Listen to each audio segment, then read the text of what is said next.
Τι είναι αυτό? Ένα σπουργίτη.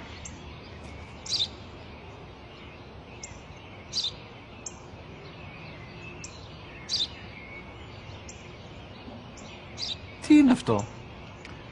Μόλις τώρα στο πατέρα, σπουργίτη είναι.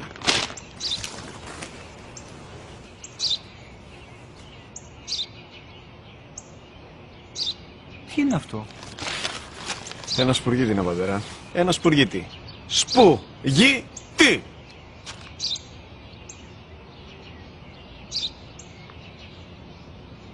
Τι είναι αυτό? Γιατί το κάνεις αυτό το πράγμα, μπορείς να μου πεις? Τόσες φορές σου είπα, είναι ένα σπουργίτη! Δεν το καταλαβαίνεις!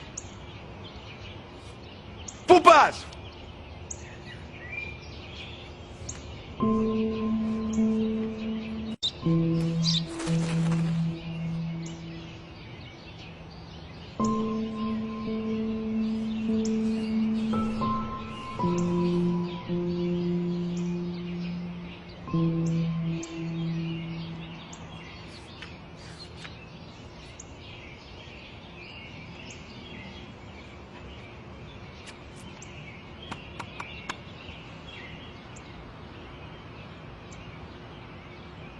Δυνατά.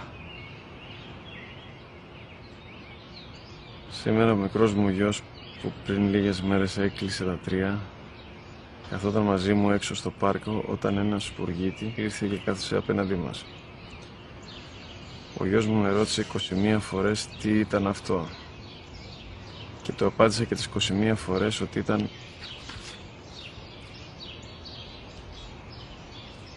ένα σπουργίτη. Τον αγκάλιασα τρυφερά και τις 21 φορές που μου έκανε την ίδια ερώτηση, ξανά και ξανά, χωρίς να εκνευριστώ, νιώθοντας στοργή για το αθώο μου αγοράκι. وَقَضَى رَبُّكَ أَلَّا تَعْبُدُوا